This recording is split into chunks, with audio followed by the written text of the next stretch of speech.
the king of TV. I'm the king of TV. That's me, king of TV.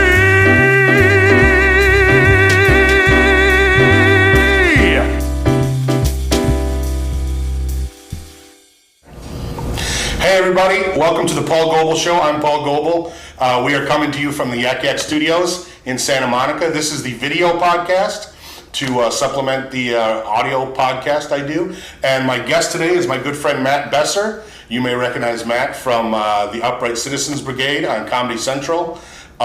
We've worked together on a few things. He just got back from a tour of the South, and how was that? Was it a lot of fun? It was a lot of fun. I'm from the South. I'm from Little Rock, so I wanted to get back there. Get back and give back? Yeah, you know what? I just read a review of my show in Little Rock, I think. It was like a mention of it, and I really can't understand what this says. You tell me. Okay.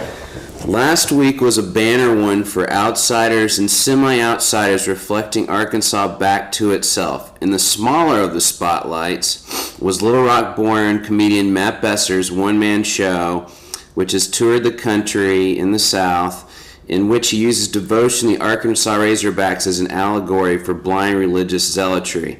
Besser's approach did not promise kindness or even particularly cleverness, and yet he appears with Amy Poehler, the Saturday Night Live firecracker in the New York-based improv troupe Upright Citizens Brigade.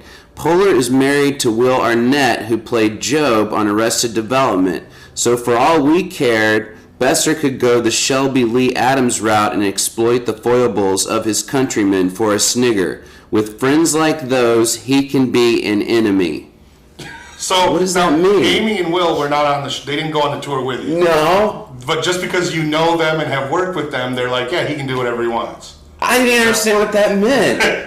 With friends like him, he can be an enemy. Well, it seems like, What? It seems like what they're saying is you yourself have not achieved a level of fame where you can get away with certain things, but you know Amy Poehler from SNL. Who was married to Will, and he was on a great network sitcom, so okay, I guess you have the credits to be a dick. Is that what they're saying? I guess. You see, I fantasized a better homecoming. Like you, True, it's your hometown, right? You give more to the guy from the hometown. You don't criticize him more. But I actually felt like that scene in Punchline where Tom Hanks is on stage and his dad's in the audience, and I think his dad wanted him to be a doctor. Right. He starts flipping out when he's doing his set like his dad. You remember that? Totally tanks it, yeah, because his dad's in the audience. Yeah, I didn't start crying, but I did feel that kind of emotion up on stage because my teachers from high school were there,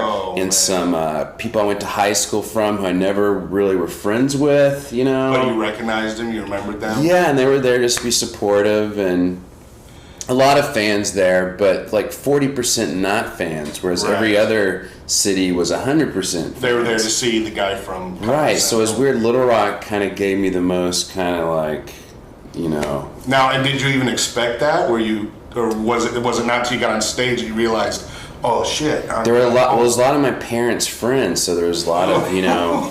That's crazy. Blue hairs, as they say, in the audience. And it was nice they were there. It was almost very emotional, but then they're kind of looking at me like, what's this? Like, what's going on they here? really, the comedy is really not for them. No. It's almost like they could have come and stayed 5 minutes and left, and it wouldn't be the same thing. Yeah, it was nice of them to be there. Yeah. But it's kind of an anti-religious show is the whole point of the show, and these are people who go to church every Sunday, and I don't know.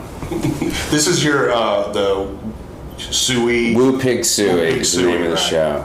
And it's about you being about raised... separation of church and state. It's about my parents. My dad's Jewish, my mother's Christian. When they got married, that was a big traumatic thing. Right. For my Christian grandparents, I kind of compare that to what's going on with the right wing in society now. But it's funny too, even though it sounds really boring. Obviously. But that had a lot to do with the kind of the person you are today, though. Yes. I mean, obviously, Definitely. That's a big thing in your house. It's, you know, religion. I mean, for me, religion was not a big thing in our house, and it was all about, you know, watching TV or whatever.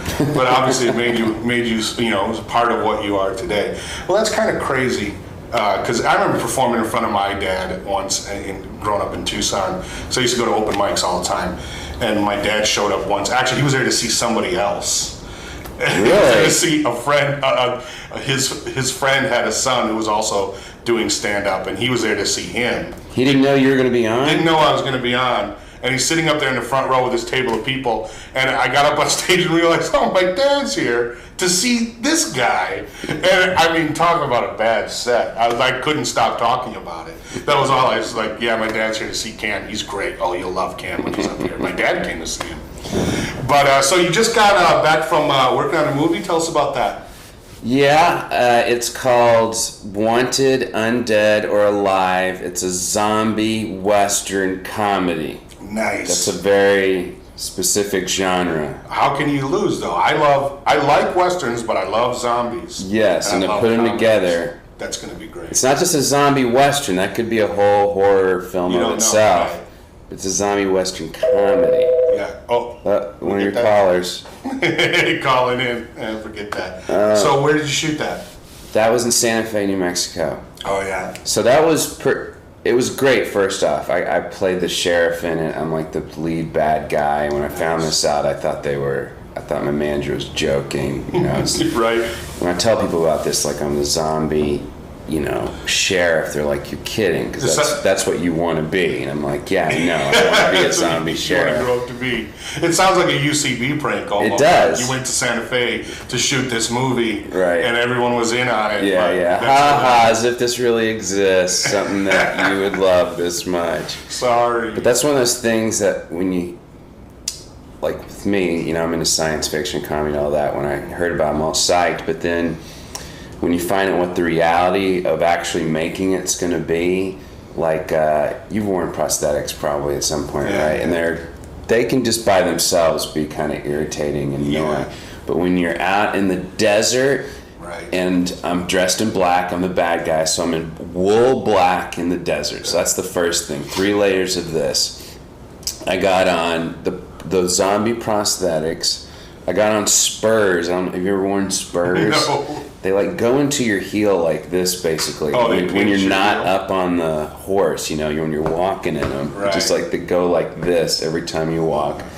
But the worst part was the contacts. Do you wear contacts? No. Have you ever worn like the Halloween contacts of any kind? Never. I don't know. Stuff in my eyes. I don't like stuff in my eye either. And I'm a stoner, and I need the eye drops, right, but I never use the eye drops because I just don't like putting stuff in my eyes. Yeah. So 2 days before I'm going out to Santa Fe, they give me a call and they're like, "All right, it's time to go into Lens Crafters for your your fitting." And I'm like, "What are you talking about?" They didn't even tell me about zombie eyes. Yeah, so I had zombie eyes on the whole time.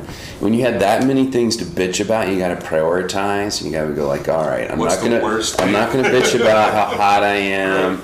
And how this shit feels in my face. I'm only gonna bitch about my contacts, and that's the one thing I can. Well, it's funny because I found I've done movies like that before, and I found that being in movies and being an actor is a pretty good gig. It's a lot of fun. You get to do what you like, and sometimes it can suck. But like in the downtime, you can read, you can watch TV, talk on the phone, whatever.